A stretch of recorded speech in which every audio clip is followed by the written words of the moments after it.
नमस्कार, मैं हूं दीपक एंड आप देख रहे हैं डीएसके टॉक्स। किसी भी रियलिटी शो में हम देखते हैं कि जब फिनाले वीक आ जाता है तो कंटेस्टेंट बहुत ही ज़्यादा अवेयर और अलर्ट हो जाते हैं। वो ये कोशिश करते हैं कि उनसे गलती से भी कोई गलती ना हो जाए, क्योंकि यहाँ पर कुछ भी हो सकता है। और जैसे कि यहाँ कंगना रनावत जजमेंट डे पर ऑलरेडी बोल के चले गई शिवम को कि अगर मैं तुम्हें टिकट टू फिनाले का वारंट दे सकती हूँ तो छीन भी सकती हूँ। दैट मीन्स यहाँ पर कंगना ने एक स्टेटमेंट, एक हिंट तो दे ही दिया है कि उसके जो मन में आएगा वो कभी भी कुछ भी कर सकती है। अब उसे आप ट्विस्ट का नाम दे सकते हैं या फिर कुछ और बोल सकते हैं, मतलब मेकर्स अपने हिसाब से कुछ भी कर सकते हैं। अब ऐसे में कंटेस्टेंट को क्या करना चाहिए? ऐसे में कंटेस्टेंट को एक कोशिश करनी चाहिए कि उन्हें किसी भी तरह के फालतू पचड़े में नहीं पड़ना चाहिए, और अगर उन्हें कुछ मिल चुका है या फिर कुछ वो अचीव कर चुके हैं तो उसे बरकरार रखने की और अपना जो गेम है उसे और ऊपर उठाए रखने की, बनाए रखने की कोशिश करनी चाहिए, ना कि नीचे गिरने की। लेकिन यहाँ पर तो उल्टी गंगा बह रही है।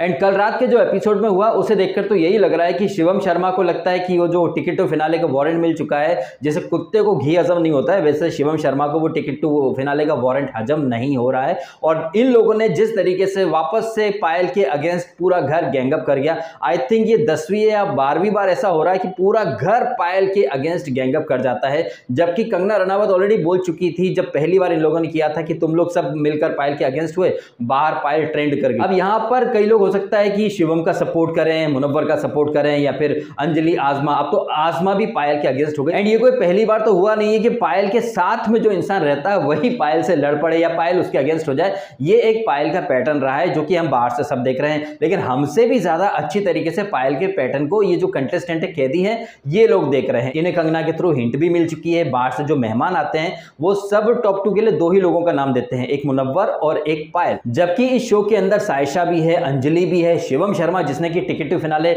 सबसे जल्दी सबसे पहले जीत लिया, लेकिन टॉप 2 में उसका नाम कोई नहीं लेता। यहां पर ये लोग अपने गेम को इंप्रूव करने के बजाय एक भेड़ चाल में चल पड़े। अब यहां पर कई लोग डेफिनेटली पायल को गलत बोलेंगे क्योंकि पायल ने थूका। पायल सिरे से मुकर गई, पलट गई कि उसने नहीं थूका, जबकि पायल ने थूका था। लेकिन जिस तरीके से शिवम ने बाद में एकदम साइकोपंथी दिखाई है, कहीं ना कहीं अगेन वो पायल के फेवर में ही सारी चीजें चली गई। और जिस तरह से शिवम हावला बावला हुआ है, एक वो नाना पाटेकर का डायलॉग है ना कि साला एक मच्छर आदमी को हिजड़ा बना देता है, ऐसे ही एक थूक वाले किस्से से शिवम बौखला गया। उसके बाद जो तांडव मचाया उसने, कहीं ना कहीं वो अपने पैर पर कुल्हाड़ी मार रहा है, क्योंकि कंगना रनावत ने ऑलरेडी जैसे कि वीकेंड पर बोल ही दिया था वो अगर दे सकती है वारंट तो छीन भी सकती है। तो यहाँ पर शिवम ना कहीं ओवर कॉन्फिडेंस का शिकार हो गया। या फिर पूनम पांडे ने जो कहा कि कंगना मैडम ने बोल दिया ना कि वो छीन सकती है, अब आप दिखते नहीं हो, तो क्या पता ये दिखने के लिए शिवम ने अगेन पायल को एक टारगेट बना लिया। वैसे हर कोई पायल को ही टारगेट बनाता है, लेकिन फिर सब कहते हैं कि पायल करती क्या है, करती क्या है। जब पायल कुछ नहीं करती है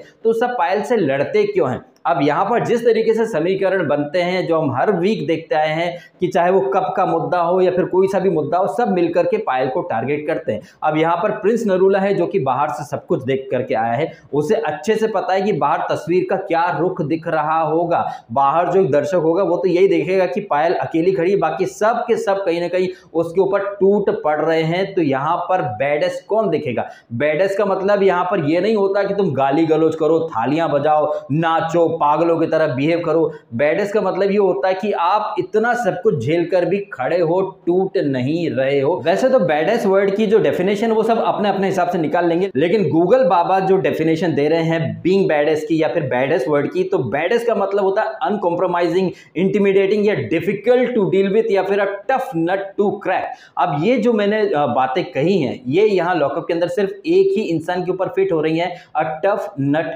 टू क्रैक। एक ऐसा इंसान जिसको आप कुछ भी करके तोड़ नहीं पा रहे हो, और यहां पर पूरा घर इकलौती पायल के ऊपर चढ़ पड़ता है, लेकिन इसके बावजूद वो टूटती नहीं है। She is the only one जिसके बारे में आप कह सकते हैं कि टफ नट टू क्रैक या फिर अनकॉम्प्रोमाइजिंग। या फिर जैसे मेरा जो वीडियो को मैं स्टार्ट करता हूं तो ना सम्मान का मोह ना अपमान का भय, कोई फर्क नहीं पड़ता कोई मेरे साथ रहे या ना रहे, मैं हारूं जीतूं। अभी ये जो मैंने कहा कि ना सम्मान का मोह ना अपमान का भय या फिर अनकॉम्प्रोमाइजिंग या टफ नट टू क्रैक, ये सारी क्वालिटीज आपको पायल के अंदर दिखती हैं। उसके साथ कोई रहे या ना रहे कोई फर्क नहीं नहीं पड़ता। अब तो आज़मा उसके जो साथ में थी इतने टाइम से, वो आज़मा भी कल पायल के अगेंस्ट हो गई और शिवम के साथ मिलकर के तांडव करने में शिवम की मदद करी थी, मतलब पायल को परेशान करने में सब मदद कर रहे थे। तो यहाँ पर ये क्वाइट नेचुरल है कि सिंपैथी जो है वो पायल की साइड चली जाएगी, भले ही पायल ने थूका था। तो यहाँ पर शिवम चाहता तो शिवम भी थूक सकता था, लेकिन शिवम ने नहीं थूका। अच्छा किया, शिवम ने खुद को बड़ा दिखाया, लेकिन वो और बड़ा दिखा सकता था। यहाँ पर इसी सीजन के अंदर की एक घटना का जिक्र मैं करता हूं, जब जीशान का आज़मा का लफड़ा हुआ, करण कुंद्रा आया था। करण कुंद्रा ने जीशान को तो अच्छे से लताड़ा था, लेकिन करण कुंद्रा ने करणवीर बोहरा को खूब ज्यादा अप्रिशिएट किया था, क्योंकि पूनम पांडे ने एकदम मुंह से मुंह लगा के जो गंदगी उगली थी करणवीर बोहरा के मुंह के ऊपर, गंदी गंदी गालियां भी बकी थी, तेरी मां नंगी, बहन नंगी, और ऑब्वियसली इतनी पास से वो चिल्ला रही थी तो थूक तो खूब सारा उड़ के आया ही होगा। लेकिन करणवीर बोहरा ने कोई मुद्दा नहीं बनाया, और इस चीज के लिए करण कुंद्रा ने और बाद में कंगना ने भी करणवीर बोहरा को काफी अप्रिशिएट किया कि वो चाहता तो वो भी पलटवार कर सकता था। तो करणवीर बोहरा हालांकि एक नंबर का कोबरा इंसान, लेकिन एक अच्छी इमेज लेकर के वो बाहर गया। और आपने देखा ही कि जीशान को कैसे करण कुंद्रा ने बोला कि तुम चाहते तो तुम भी एक अच्छी इमेज ले सकते थे, जैसे करणवीर बोहरा ने कितना शांति से और एकदम मैच्योर तरीके से चीजों का हैंडल किया।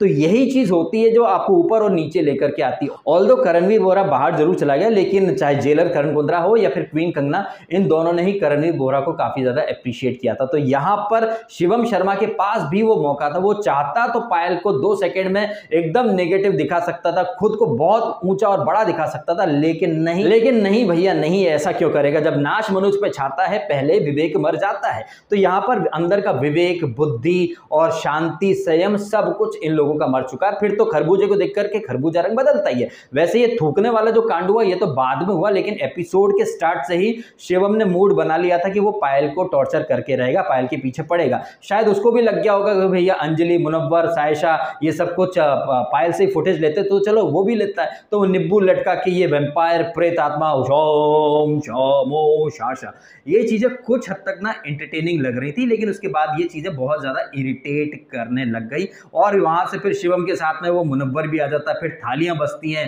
ततड़ ततड़ का डांस होता है, छपरी डांस, लुक्खा डांस एक नंबर का। और यहाँ पर मुनव्वर के दोगलापन और उसका झूठ एक बार फिर से पायल ने जबरदस्त तरीके से एक्सपोज कर दिया। ये मुनव्वर 1-2 दिन पहले तक इसको आज़मा को ट्रोल बोला करता था, और ये सायशा वगैरह सब बोलते ही थे इसको, ये फेसलेस ट्रोल की तरह बिहेव करती है आज़मा। लेकिन क्या मुनव्वर ट्रोल नहीं है क्या? मुनव्वर तो नेक्स्ट लेवल का ट्रोल है। लेकिन यहाँ पर एपिसोड के अंदर कैसा झूठ बोल गया, जब ये इसने पायल ने बात की कि तू तो कंगना को 2-2 रुपीज में बेचने की बात करता था, ट्वीट करके ट्रोल करता था, तो मुनव्वर क्या बोला, वो ट्वीट कंगना के लिए नहीं था, वो तो बीजेपी आईटी सेल के लिए था। मतलब कंगना को 2-2 रुपए में बेचने की बात कंगना के लिए नहीं, वो बीजेपी वालों के लिए कर रहा था। अब जरा ये ट्वीट देखिए आप कि कंगना जिस तरह से बात करती है लगता है वापस से जेल चला जाए। ये ट्वीट कौन सी सेल के लिए था, या फिर क्रेड के ऐड के ऊपर, या फिर और भी तरह के जो उसने भद्दे भद्दे ट्वीट करे चाहे नेपोटिज्म के ऊपर, वो कौन सी आईटी सेल के लिए ट्वीट किए थे।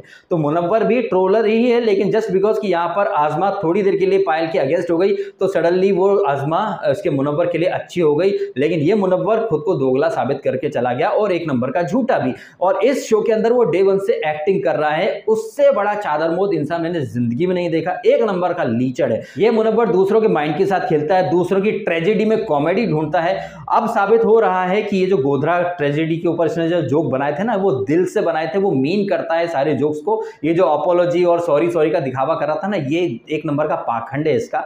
जो इंसान खुद वहां पर बोल रहा है कि ट्रेजेडी में कॉमेडी, जब इसके ऊपर हिंसा हुई थी आज़मा के ऊपर, आप सबने देखा कैसे नाच रहा था लुक्खे की तरह। तो वो मुनव्वर जो ट्रेजेडी में कॉमेडी ढूंढता है, क्या वो मुनव्वर अपनी अम्मी ने जो उसकी अम्मी ने एसिड पिया था उसके ऊपर जोक बना पाएगा? ये डोंगरी का लुक्खा मुनव्वर, ये जो दूसरों के सीक्रेट का मजाक उड़ाता रहता है, जैसे कि इसने पायल ने एक दिन पहले जो सीक्रेट बोला था कि वो रिहैब गई थी, बहुत ज्यादा अल्कोहल कंज्यूम करती थी, नशे वगैरह भी काटती थी, डिप्रेशन वगैरह में चली गई थी। एंड रिहैब जो वर्ड था ना, उसके ऊपर इन सब लोगों ने मजाक बनाया है, वो उसको बच्चे नहीं हो रहे इस बात का भी मजाक बनाया गया। तो मुनव्वर ने मजाक में क्या बोला कि जिस बिल्डिंग में पायल रहती है ना, उसके जो दाम है वो काफी गिर गए हैं, फ्लैट्स खाली हो रहे हैं, कोई पागल खाने को फोन करो।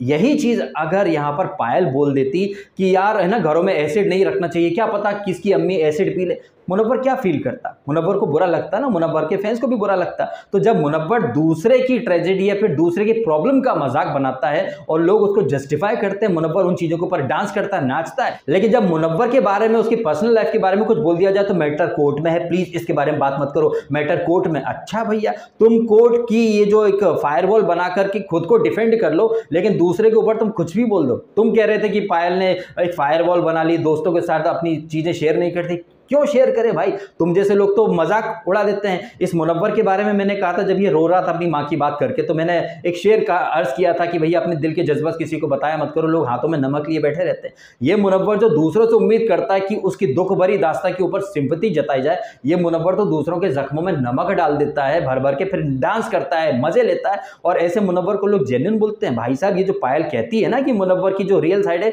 वो रिवील नहीं हुई है। मुनव्वर लोगों की मेंटल मतलब मानसिक हालत के ऊपर प्रहार कर माइंड गेम खेलता है, वो भी घटिया लेवल का, और एक अच्छे लड़के का सिर्फ दिखावा कर रहा है, जबकि वो एक नंबर का जहरीला सांप है जो वक्त आने पर अपने लोगों को ही डस लेता है। और आप सबने देखा ही। ताज्जुब की बात तो यह है कि मुनव्वर का ये वाला साइड देखने के बावजूद अंजलि, सायशा, पूनम अभी भी उसी के साथ बैठे रहते हैं, अभी भी उसके तलवे चाटते हैं। जैसे कि इस एपिसोड के टुवर्ड्स द एंड वो जो पिच करो वाली जो टास्क थी, जहां पर पायल और अंजलि की डील हो गई थी, और अंजलि तो भैया डे वन से ऐसे ही है, 4 जगह मुंह मार के आती है, फिर आगे उल्टी कर देती है। मुनव्वर कैसे भड़का सब लोगों के बीच में, क्योंकि मुनव्वर नहीं चाहता था कि अंजलि किसी और से डील कर ले, क्योंकि मुनव्वर तो अंजलि को अपनी प्रॉपर्टी समझता है। तो यहां पर अंजलि ने हालांकि बराबर उसको आईना दिखाया कि अकेले चल के क्या बात करनी, सारी बात यही करना, तू क्या करना चाहता था, तू क्या चाहता है। इतना सब आर्ग्यूमेंट अंजलि और मुनव्वर में हुआ, इसके बावजूद अंजलि ने पिच किसको करा, मुनव्वर को, और मुनव्वर ने किसको पिच करा, अंजलि को। तो अंजलि मुनव्वर दोनों स्पाइनलेस है, इनमें कहीं कोई रीढ़ की हड्डी नहीं है। ये लोग अपने मुंह से भले ही कितना बोले कि ये बैडेस है बैडेस है, जबकि ये सिर्फ झुंड में ही चल सकते हैं। और झुंड में चलने वाले कौन होते हैं, सुअर होते हैं। ये जो झुंड में चलने वाले सुअर होते हैं, ये गटर है जरूर होते हैं। तो ये गटर में पलने वाले, गू खाने वाले तो गू ऐसी होते हैं भैया। तो इन्हें कहीं से कहता है बैडेस तो नहीं बोला जा सकता। लेकिन विडंबना देखिए कि ये झुंड में चलने वाले सुअर खुद को बैडेस बैडेस बोलते हैं। भाई बैडेस वो नहीं होता जो एक हार में बौखला जाए या फिर जीत जाए तो भाई बंदर की तरह उछलने लग जाए। जबकि रियल बैडेस इंसान की जो पहचान होती है वो ये होती है कि न हार में न जीत में किंचित नहीं भयभीत में, जो होगा देखा जाएगा। और ये पर्टिकुलर एटीट्यूड इस पूरे ग्रुप में किसी में भी दिखाई नहीं देता, चाहे वो सायशा हो। सायशा तो स्पाइनलेस से थूक थूक करके चाटती रहती है, वो तो यहाँ पर आई नहीं है खुद के लिए, वो तो मुन्ना मुन्ना मुन्ना बस ये मुन्ना मुन्ना करती है, मुन्ना से जूते खाती है और फिर उसी मुन्ना के तलवे चाटने पहुंच जाती है। सेम गोज टू अंजलि, वो इससे मुनव्वर से इतनी सारी इसने गालियां सुनी, लेकिन ये 12 मिलियन फॉलोअर्स वाली सो कॉल्ड सेलिब्रिटी कच्चा बनियान धो रही है, जूते खा रही है और फिर से जूते चाटने के लिए जा रही है। खैर यहाँ पर ये कौन किसको पिच करना चाहता है, कौन किसको ट्रॉफी जीतते हुए देखना चाहता है अपने अलावा, आप अपने अलावा किसका नाम सजेस्ट करोगे, तो ये यहाँ पर टास्क होती है जहां अगेन यहाँ पर लोगों का एक भेड़ चाल वाला रवैया हमें देखने को मिलता है, जिसने कहीं ना कहीं इस पूरे गेम के समीकरण ही उलट पुलट करके रख दिए हैं भैया। अब यहाँ पर जिस तरीके से समीकरण निकल के आए उस हिसाब से तो सारे जेलवासी आजमा और प्रिंस को ही ट्रॉफी जीतता हुआ देखना चाहते हैं। ऑल्दो यहाँ पर भाई भतीजावाद चल रहा था, जबकि ये टास्क आपको एक अलग तरीके से खेलनी थी कि आप अपने अलावा किस डिजर्विंग इंसान को देखते हैं। लेकिन एक भेड़ चाल में ये टास्क शुरू हुई। हालांकि टास्क जब शुरू हुई तो उसके पहले कन्विंस करना, जहाँ पर पायल और अंजलि की जो डील होती है इसके ऊपर मुनव्वर और अंजलि का आर्ग्यूमेंट होता है। ये आर्ग्यूमेंट देख करके सायशा और पूनम प्लान करते हैं हम तो आजमा को दे देंगे, हाँ मैं क्या मतलब। लेकिन वहां जाकर के ये सायशा थूक कर चाट लेती है, मुनव्वर को करती है, अंजलि भी मुनव्वर को करती है, मुनव्वर अंजलि को करता है। और अंजलि जो कि प्रिंस से इतना चिपकती है, सोच रही थी कि प्रिंस उसका नाम लेगा, लेकिन नहीं, प्रिंस ने नाम लिया आजमा का, शिवम ने नाम लिया आजमा का। और जब ये शिवम अपने डील प्रस्तुत कर रहा था वो पिच वाली, उसी दौरान इसका पायल से इसका काफी आर्गुमेंट वगैरह भी होता है, जहां पर पायल थूक देती है, लेकिन पायल बोलती नहीं मैंने नहीं थूका। इसके बाद तो एक अलग ही तांडव चला गया जिसके ऊपर हमने ऑलरेडी बात कर ली। तो यह शिवम,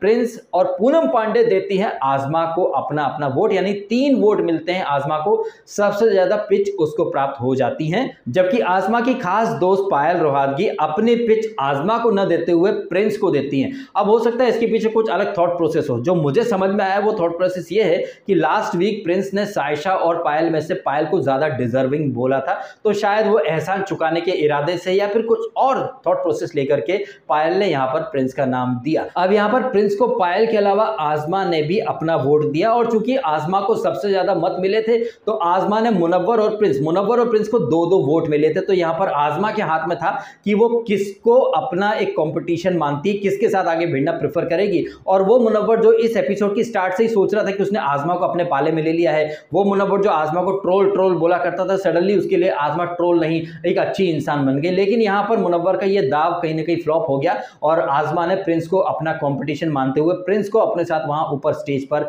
बिठा लिया। इधर आज़मा नाम लेती है प्रिंस का और प्रिंस जाकर के बैठता स्टेज पर। मुंह देखने लायक था मुनव्वर का और देखना चाहिए था थोबड़ा अंजलि का। अंजलि के तो मतलब ऐसा था कि गुर्दे छिल करके आंखों के रास्ते बाहर निकल गए हो। इतनी चिपकाई करी इसने प्रिंस के साथ, इतने इसने डोरे डाले लेकिन कोई भी हथकंडा काम नहीं आया। प्रिंस का गेम कितना घटिया है। प्रिंस वहां पर स्टेज पर चढ़ा, इसके पहले बोलता रहा मैं चाहता हूं मुनव्वर आए, लेकिन ऊपर जाके नाम किसका दिया? आज़मा का। ये प्रिंस इन्हीं के ग्रुप में रह करके इन्हीं की कवर खोद रहा है, लेकिन इन लोगों को पता नहीं है। ये लोग प्रिंस भाई करते रहते हैं, जबकि प्रिंस जो है वो इन लोगों को कुछ और करने ही नहीं दे रहा है। प्रिंस चाहता तो वो शिवम को रोक सकता था कि शिवम तू इतना मत कर, लेकिन प्रिंस क्या बोलता रहा पायल को? पायल आप भी करो। ये वही प्रिंस है जिसने जीशान को चने के झाड़ पर चढ़ा दिया था। तब भी प्रिंस का यही फंडा था, उसने जीशान रोका नहीं था, लेकिन बाद में कंगना और करण कुंद्रा के सामने मैंने तो रोकने की कोशिश की थी, जबकि प्रिंस नहीं कर रहा है। प्रिंस एक्चुअली में क्या है, वो जो पतंग की ढील देते ना, तो बस ढील देता जा रहा है। जिसकी पतंग कटे वो भाई अपनी सवारी अपने सामान की खुद जिम्मेदार। लेकिन चाहे अंजलि कहिए, मुनव्वर कहिए, सायशा कहिए, पूनम कहिए, ये लोग गलतियों से सबक ही नहीं सीख रहे।